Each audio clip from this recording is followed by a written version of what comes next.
country bumpkins should sit at the back. What are you trying to do? Going all the way up front. At the networking event, I accidentally ran into a beautiful classmate from high school. I've always been ridiculed by her every time we met. However, I don't think being from the countryside is a bad thing. I believe there are things that can only be done because it's the countryside. So, there's no reason for me to be looked down upon like this. Cut it out already. It's you who should cut it out. There's no seat for a poor person here.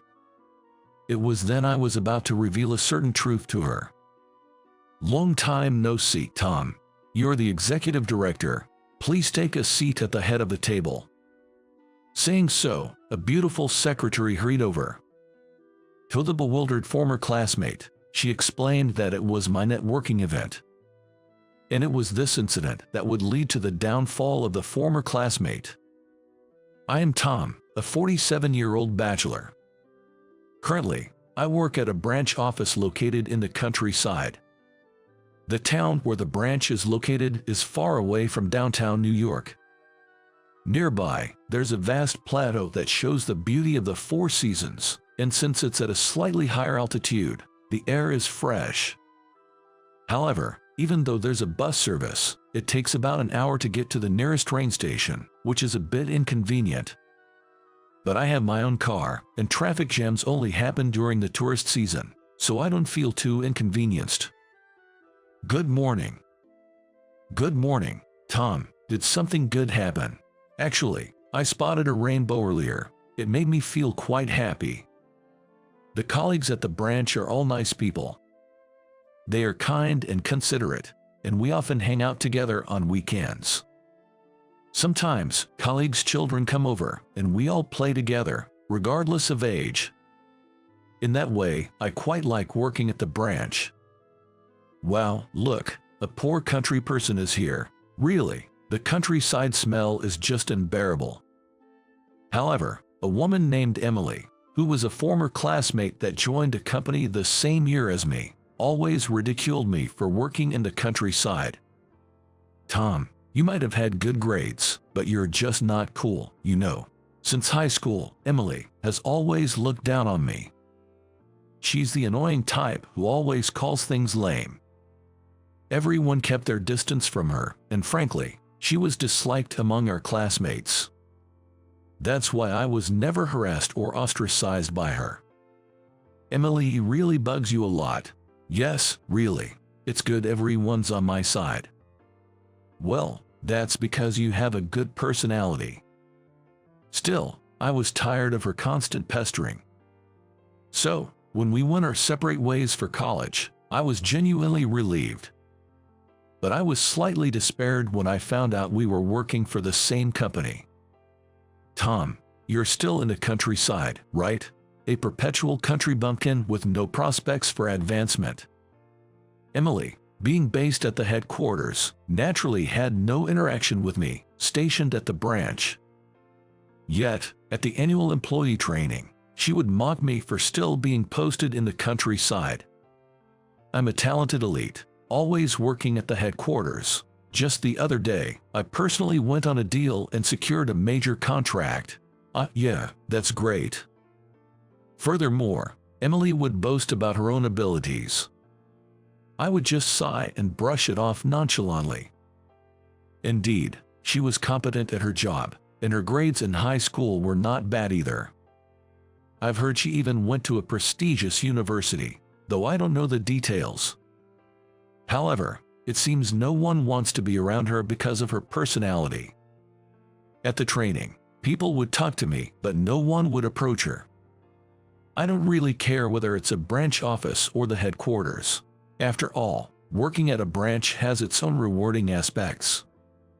I was fed up with Emily, who still ridicules me and brags about herself. Hey, Tom. Hey, Michael. Emily, I'm borrowing Tom for a bit. Michael, another colleague and friend from the same period, pulled me away from Emily. He has made a career at the headquarters and is now apparently the director of human resources. Unlike Emily, Michael doesn't make distinctions like because it's the headquarters or because it's a branch office. The branch office you're at now is near the Highlands, right? I've been thinking about going cycling there with my family. That sounds good. The daffodils are blooming around this time. Really? Maybe I'll go this weekend then. Let me know some recommended spots again. He has a strong interest in the countryside because his whole family enjoys outdoor activities, and he always wants to hear about it from me. Every time he visits, he brings lots of souvenirs too. By the way, Tom, don't you have someone special yet? I'm not really interested in that sort of thing. Come on, having a family is a great thing. I just gave a wry smile in response. My colleagues at the branch say the same, but I'm not really into romance. Since joining as a new graduate, I've experienced several transfers. But all of them, like my current branch, were in nature-rich areas far from the urban centers. There were places with clear streams, small forests and mountains, and even near the sea. Nothing really. As someone raised in New York, I initially missed the city. I found it boring not having places to hang out after work, and thought the only good thing was the clean air. Well, fireflies. You can't see this kind of scene in the city. However, after a few years, I completely adapted to country life. When I was stationed near a clear stream, I would go fishing before work. A colleague's wife would cook the fish I caught, and I'd savor it at lunch. There was also a camping site nearby, so we had barbecues with the local people. After work, I'd stop by a hot spring in the mountains, or set up a telescope on my home balcony for stargazing. With no obstructions, I could clearly see meteor showers and fireworks. Sometimes Michael's family would join, and those times were particularly lively and offered a different kind of fun. You can't have these experiences in this city. I was enjoying a salaryman's life to the fullest, doing things you can't do in the heart of the city. Of course, I worked hard at my job too. Even though we're close outside of work, everyone is serious at work. But the atmosphere is never bad. It's a workplace where I can be myself. It's thanks to you, Tom. I haven't done anything special. Though they often say things like that, I haven't done anything extraordinary. I just communicate well and maintain a friendly atmosphere. The downside of being continuously posted in rural areas is that it's hard to hang out with friends from my student days. I can hang out if someone proactive like Michael comes over, but honestly, there aren't many like him. When I invite them, they say, "There's nothing to do in the countryside, right?" I'm busy myself, and having grown accustomed to the rural air, I find New York's air hard to breathe. Besides, it feels somewhat awkward to visit places where others have families, all by myself. Tom is such a good guy. It wouldn't be strange if he had someone. Well, I just haven't been lucky with relationships. Also, there are few women in the department I belong to. Moreover, most of them were either married or had been in a relationship since their student days, so everyone already had a partner. In an environment where I was dedicated to my work, couldn't hang out with friends, and had few women in my department. As a result, I found myself still single and without a partner even in my 40s. Someone had a baby. It's not that I'm in a rush to get married. I'm surrounded by nature and my days are fulfilling. But when I receive New Year's cards from families, especially those with photos of their children, I sometimes wish I had a family too. Interacting with Michael's family and my colleagues' children, I can't help but find kids adorable. Well, it can't be helped. Thinking about it won't change the situation, so I had somewhat resigned myself to my circumstances. Moved to the headquarters. One day, I received a transfer order to the headquarters. I couldn't believe it, and when I double-checked with Michael, he just laughed and said it was no mistake. Honestly, I thought I would end my work life rotating from countryside branches, so I was genuinely surprised. Anyway, I need to prepare. At the branch, everyone dressed casually, so I rarely needed to wear a suit. But at the headquarters, I would need good suits. I'd have to sell my car and then find a place to live that's reasonably convenient for commuting. There's a lot to do. I hurried to make all the necessary arrangements. Goodbye to country living. I'm going to miss it a bit. Before I knew it, time flew by, and it was my last day at the branch. Tom, it's goodbye for today. Take care of yourself out there. You're always welcome to come and visit. Thank you all for everything. On my last day at the branch, I was surrounded by everyone. They all cared for me and had kind words to share. Let's celebrate Tom's transfer to the headquarters by going out for drinks. So, a farewell party was arranged for me on my last day. It'll be lonely without Tom here. Oh, let me know once you have an address. I'll send you some delicious Highland vegetables. Really. Thank you so much. Congratulations. When it's festival time in town, come back. We'll pull you right into the thick of it. Thank you. Please, go easy on me. Being celebrated by everyone, I felt truly loved.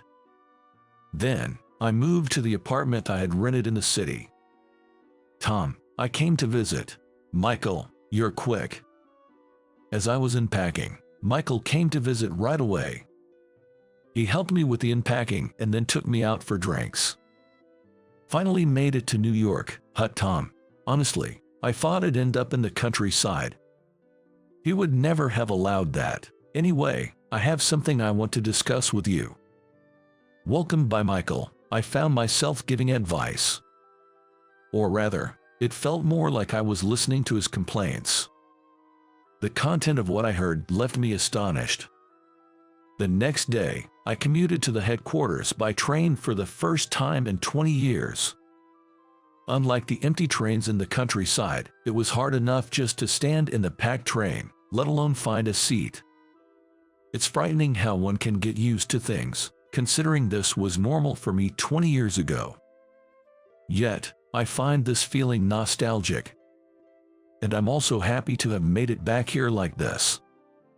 I'm Tom. I look forward to working with you. For the first month, I was scheduled to rotate through various departments within the headquarters. In each department, I would spend a few days to delve into detailed discussions. Tom, it's been so long. Long time no see. I'm looking forward to working with you. How's the sales department? Well, no major issues, but there's this one person. I had nostalgic chats with colleagues from my same periods in each department and learned about the atmosphere within each team. Oh, so you're Tom. I look forward to working with you. Yes, likewise. Then, I might rely on you for this. Yes. By the way, I overheard something. I went around various departments like HR, accounting, public relations, sales, and customer support, listening to the current situations from the department heads. Unlike the branch offices, there were many people working here. Even within the same department, remembering everyone's faces and names seemed challenging. Still, I managed to get hands-on experience with each department's operations. I need to remember all this well for the future. And then, a welcome party at the headquarters was arranged for the weekend to commemorate my transfer. Such a nice hotel, it feels a bit embarrassing. The welcome party was held in a nice hotel banquet hall.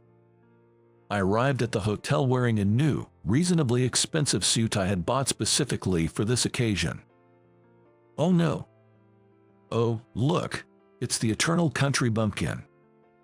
However, in the elevator hall, I unexpectedly ran into Emily, a beautiful former classmate. She looked at me and smirked unpleasantly. What's a country bumpkin doing here? Emily was the first among our colleagues to work at the headquarters, an elite from the start. She continued working mainly at the headquarters and has now been promoted to a section chief. Well, it seems Michael was promoted faster than her. Emily has always ridiculed me for working at a branch, especially one far from the city. I've finally made it to the headquarters too. She was the last person I wanted to see, to be honest. I tried to brush her off with a forced smile and move on quickly. Finally, it really feels too late. Now the headquarters will smell like the countryside. But Emily didn't care that we were in the hotel's elevator hall and started throwing aggressive comments at me. Since she got into the same elevator, she kept pestering me. Long time at the branch. Oh, you look so out of place. In that suit, did you try too hard to buy it? It doesn't suit you at all. I desperately tried to suppress the urge to sigh and prayed for the elevator to reach its destination quickly. I managed to leave her behind and enter the venue. As I was heading to my seat. Wait a minute. What? Country bumpkins should sit at the back. What are you trying to do? Going all the way up front. Saying so, she grabbed my arm and, to top it off, ridiculed me loudly. I was getting fed up with her looking down on my beloved countryside. Cut it out already. You're the one who needs to cut it out. There's no seat for poor people here. I was about to reveal a certain truth to the persistent Emily when, "Oh, you're here." What? A beautiful woman approached us. "Long time no see, Tom. You're the executive director. Please take a seat at the head of the table." Yes. A familiar woman casually separated me from Emily and escorted me to the executive seat. Executive director, what are you talking about? Tom belongs at the back, the very back. Emily, apparently unaware, continued to protest as she followed. The woman turned to give Emily a cold look. Tom is an executive director. That's why he needs to be properly seated at the head table. At her words, Emily's eyes widened in shock. In fact, my over 20 years of development achievements at the branch were recognized, and I was brought back to the headquarters as an executive director. That's the situation. I've become an executive director and am now working at the headquarters. Returning to the headquarters this late might be unusual among my colleagues, but becoming an executive director is undoubtedly a significant promotion. It's no wonder Emily finds it hard to believe. That's a lie. That can be. But despite the reality, Emily seemed unable to accept it. Perhaps she couldn't bear the thought that someone she ridiculed so much had surpassed her in career advancement. Truth be told, except for me and Emily, almost everyone else has become at least a department head. Now, Emily would be the least advanced among us. Why you of all people? Then, Emily, in a fit of rage, took off her heel and tried to strike me with it. In an instant, the woman moved, and Emily's high heel dropped with a thud. What are you doing? With a graceful move, she kicked away Emily's high heel. Wow, awesome, so cool. That's our Sarah. Considering the unpleasant rumors I heard about Emily while visiting various departments, it seems she already had many adversaries. The crowd was energized by the scene. And then, looking at this impressive woman, I finally remembered who she was. Right, she's Sarah. Emily, that's going too far. Let go of me. Sarah rubbed her hands and twisted Emily's arms behind her back. Then, to no avail, Emily was handed over to a security guard. Ladies and gentlemen, thank you for waiting. We will now begin the welcome party. Just as Emily was escorted out, the welcome party was about to start. Sarah, serving as the host, led the party to a lively start. Nice to meet you all. I've been transferred here as the executive director. I look forward to working with everyone. During the party, I also gave a speech as the new executive director. Although I have been devoted to research until now, I want to contribute to the growth of our company alongside everyone here at the headquarters. I've worked at a branch for 20 years and am very satisfied with that experience, for which I am grateful to my colleagues there. So, regardless of whether it's a branch or the headquarters, I hope we can all cooperate. I gave the speech nervously. As everyone applauded, I felt a bit embarrassed. The rest of the evening was enjoyable. surrounded by colleagues. Meanwhile, Emily, who had been removed from the party, was later called by Michael after the event ended. As the executive director, I was also present at the meeting. "You know why you've been called here?" "Yes." Emily was visibly disheartened. She kept glancing at Michael. He witnessed her actions at the party as the Director of Human Resources. "You will be transferred to a branch starting next month." "That can't be." And so, Emily was ordered to transfer to the branch where I used to work. Although she might understand, unlike my transfer, which was due to recognition of my work, this was a demotion for her. I've always worked at the headquarters, and if it's just about the work, indeed, you might be excellent when it comes to work alone. However, that's only possible because of your subordinates' achievements. Michael revealed this, showing results from interviews with her subordinates. Emily was taking credit for her subordinates' work achievements and using them to advance her own career. Despite that, she constantly boasted about these achievements as her own, which led to her being disliked by others. This had already been rumored, and as I visited various departments, it was mentioned as the only problem in the company. Additionally, her methods were somewhat forceful, sometimes even leading to complaints from business partners. "Here's the evidence," and Michael showed me a document. It was a printed exchange between Michael and Emily. Emily was making advances towards Michael, who was married. "I've told you many times, I have no intention of having that kind of relationship with you." Michael spoke coldly. Looking at it again, it was honestly distasteful. Michael had confided in me about this matter when he first came here. "Emily's been hitting on me, asking me to have an affair with her." That's what I was told, and I listened to the story. Apparently, Emily and Michael attended the same university. Emily had been infatuated with Michael since then, but he was already engaged to his current wife at the time. Despite not giving up and joining the same company, they were in different departments, and Michael initially worked at a branch office. Since Michael and I started at the same branch, we became close.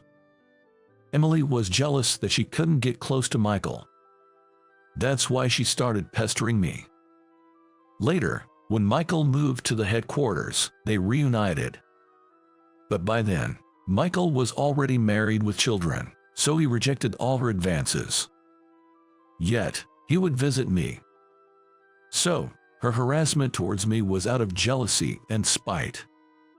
"Your behavior is intolerable. However, I'm willing to overlook this incident if you go somewhere out of my sight. I've already spoken to Chris, the branch manager over there, and informed him everything about you. Please take care of everyone there." As we both told her this, Emily collapsed to her knees. She might as well enjoy the countryside life she despises so much. "You seem to have made quite the impact already, Tom, just as I expected." "I'm humbled, Mr. Johnson." The next day, I was summoned by President Johnson. "It was indeed the right decision to call you here. I wish I could have done it sooner." For 20 years, I worked in the research department of a branch office, focusing on the research of LCD panels, the company's main product. Due to the need for clean air suitable for LCD panel research, it couldn't be conducted in urban areas. For that reason, I had been rotating from branches located in the countryside with clean air. Life in the countryside was also conducive to relaxation between research sessions. "I'm humbled, Mr. Johnson." It's the truth, isn't it? I graduated from a fairly renowned university with excellent grades.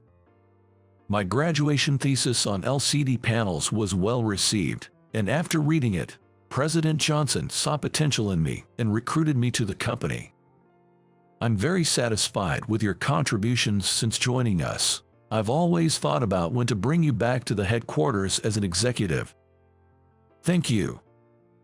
I smiled at President Johnson's words. I had always wanted to stay in research as long as possible, so I kept requesting to stay at the branches even when promotions were discussed. Thus, I continued my research at the branch until my mid-40s. This personnel change seemed to be their way of finally drawing a line. Well, I'll do my best as an executive director now. Yes, I'm counting on you. When I returned to the executive director's office, Sarah served me tea. I smiled at that. Thank you, Sarah. You're welcome. Sarah, you were the receptionist at that branch, right? I'm glad you remembered. I nodded at Sarah's happy face. Though, to be honest, I had forgotten. Sarah had drawn attention at the welcome party, but when she first said long time no see, I couldn't recall where we had met. I just had a vague sense of recognition. However, I remembered when she kicked Emily's high heel away. Sarah was the employee who had been working at the reception at the branch where I used to work. Good morning, Tom. Good morning. You have a lovely smile today as well. Thank you. She greeted me with a sunny smile every day. During lunch breaks, she would often come by to hear what I was up to, and we became quite friendly. I was originally hired for a position in New York but requested a transfer after joining. She shared such details with me during our conversations. Then, an incident occurred. One time there was a suspicious person trying to steal branch information under the guise of a business partner. You seem suspicious. Could you explain that again? Damn it. Wait. Sarah launched a flying kick at the moment and subdued the intruder. She became the hero of the branch. That was amazing, Sarah. Oh, my father was a karate instructor. Really? But a cute girl like you shouldn't be getting hurt doing dangerous things. Yes, sure. I was there at the time, so her kick reminded me of her. You've become a secretary now. I look forward to working with you. Yes, I always believed you would become an executive director, so I worked hard to study to be a secretary. Is that so? I later found out that Sarah had harbored feelings for me since our time at the branch. Despite her boldness in martial arts, she was shy in matters of love. Unable to express her feelings while at the branch, she aimed to become a secretary to eventually work with me, whom she believed would be promoted. With the departmental inspections complete, I officially began my duties as an executive director. My responsibilities mainly involved overseeing research and development and production departments. I was excited to apply my knowledge on a larger scale and enjoy working in a more significant field. Additionally, readjusting to life in New York after a long time was pleasant. This city was lively even at night, with various specialty stores and entertainment options. However, I was unfamiliar with places to eat lunch. After a 20-year absence, many things had changed. That shop over there is famous for its delicious pasta. Really? Let's give it a try. Yes. Sarah, now my secretary, recommended places and accompanied me. She seemed unusually happy during such times, and seeing her like that naturally made me smile too. Tom, this is a small token of my appreciation.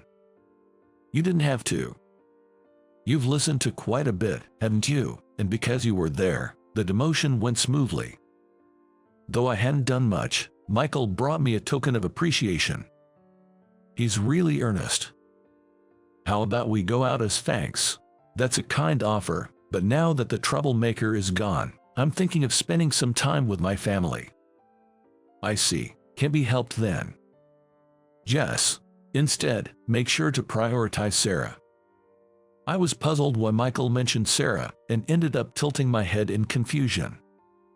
Anyway, I'm thinking of inviting Sarah to one of the places Michael recommended. My kids think of you as a kind of uncle, you know. Really? They were really happy that spring has come. Is that so? I didn't quite understand, but it sounded like a good thing. After a while, I got a call from Chris from the branch I used to work at. Apparently, unlike me, Emily wasn't fitting in well. Her assertive attitude during sales visits was met with even stronger responses, leaving her dejected. But finding a new job at this age would be difficult. So she's working without changing jobs, almost in tears every day. When we told everyone about your achievements, they felt remorseful for disrespecting you, Chris informed me lastly. It's good she's reflecting. I hope she can correct her course and lead a decent life. There's still some prejudice against rural branches, unfortunately. But every department in a company plays a crucial role. So, where you work doesn't determine your worth. It's a shame Emily, who was originally capable of work, forgot that by clinging to her headquarters position. Now, as an executive, I'm determined to ensure no such hierarchical view forms within the company. Recently, Sarah invited me. Would you like to join me for a dinner inspection at an important client's place tonight? I'm not yet used to such occasions and thought of leaving it to her. But I always rely on her, and the place was recommended by Michael. Maybe I should go. Dad, are you okay? Do you have a fever? No, I'm fine. Sarah blushed for some reason at my response. I wonder what that was about. I pondered absent-mindedly. After some more time passed and I became accustomed to my work as executive director, I found myself a bit more laid back. A festival was scheduled to take place in the town of the branch office where I had previously worked. I invited Sarah to the festival and took the opportunity to visit the branch. Long time no see. Is that girl your girlfriend? My former colleagues were all well, and Emily was shrinking in a corner. In the midst of this, everyone teased me about bringing a girlfriend. No, she's my secretary. Oh dear, Tom might be oblivious, but good luck. Okay. As Sarah blushed again, we thoroughly enjoyed the festival. While watching the fireworks side by side, Sarah said, Tom. I've always had feelings for you, Tom. Hearing her feelings, we embarked on a happy journey together.